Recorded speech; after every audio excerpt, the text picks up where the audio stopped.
Yes, it is Cannabis News. I'm your host, Joe Klare. It's February 13th, 2020. The show, as always, is presented to you by the Marijuana Times. Find us at marijuanatimes.org.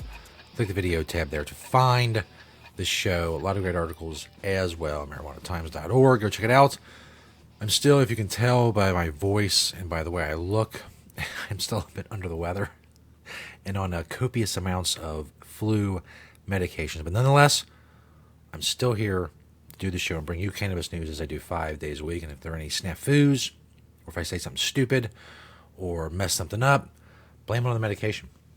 Because as you know, when I'm not sick, I'm on top of my game, and there's no graphic problems, and there's no stuttering or mumbling or talking too fast, none of that stuff. It all runs smoothly. Today we're talking about manufacturers in Connecticut having a problem with attempted adult use legalization there. Also, medical marijuana advancing in Kentucky.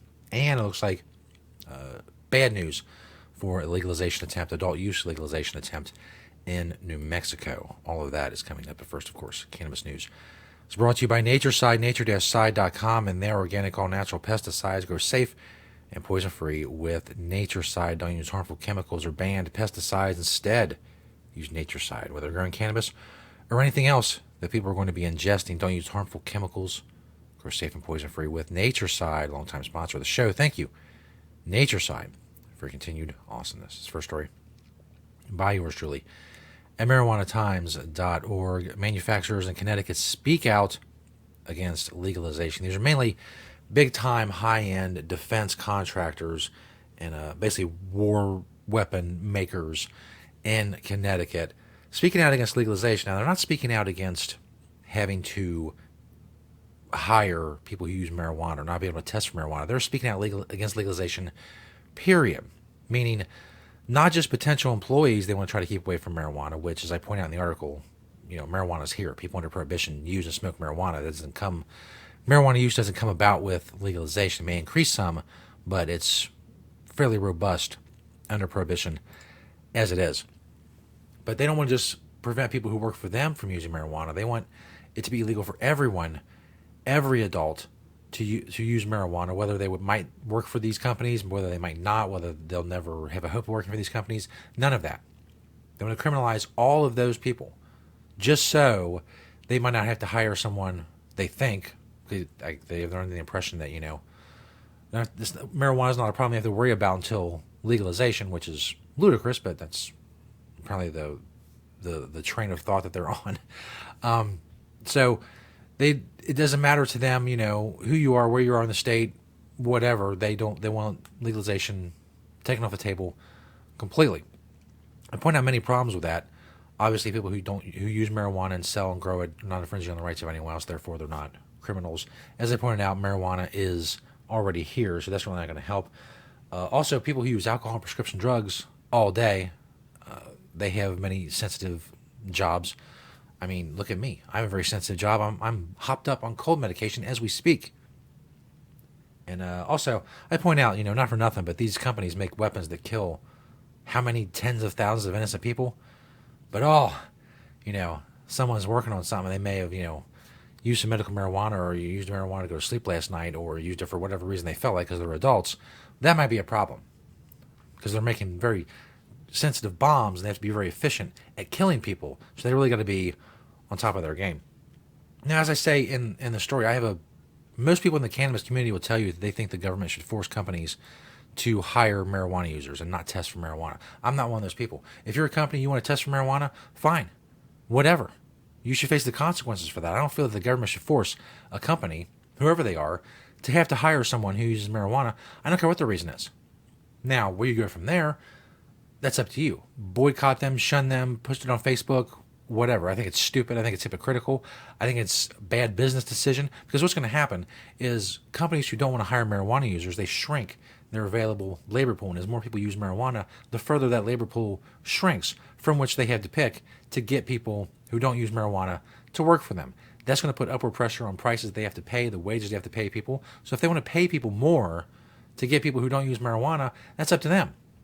As I said, if you don't want to frequent those people, or you want to call them out on Facebook, or tell them how hypocritical they are, how bad a business they are, or how stupid it is to judge someone by the amount of THC in their urine, I agree with all that. That's fine. But I don't think the government should force these companies to do that. In any case, these high-end defense contractors or whatnot, they're going to be exempt from any protections for employees in Connecticut legalization or anywhere else. These companies are not going to be forced to hire marijuana users in any case. So all this is overkill from these people, from these defense contractors, fighting legalization before it even has a chance.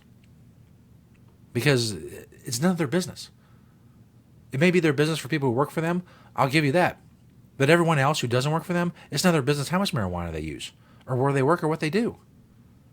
But of course, they make it their business, which is what I have a problem with. This next story is from career-journal.com. And I'm out of energy already. This is one of the worst parts about the flu. I'm one story in. I got 2 more to go. Come on. Get it together, Joe.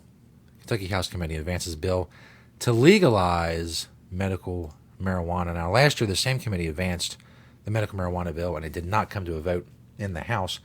But, nonetheless, State House Committee voted 17-1 on Wednesday, the 7th consecutive year such legislation cleared the hurdle with an overwhelming vote. Despite a majority of House legislators co-sponsoring the legislation, and a poll showing up to 90% of Kentuckians support legalizing marijuana for medical purposes, the bill faces a steep climb to make its way through both chambers and into law. House Bill 136 would allow doctors to prescribe cannabis and set up a regulatory framework for patients to obtain it at approved dispensaries.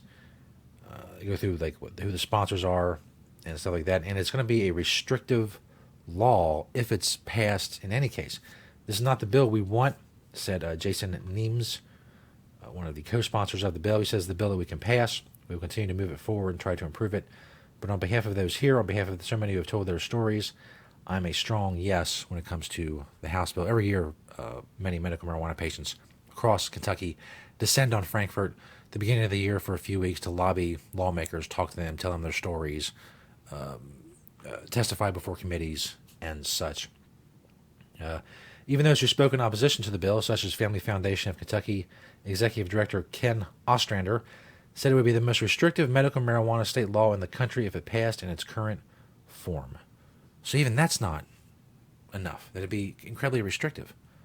And again, what we're talking about is people having the choice of using marijuana as medicine.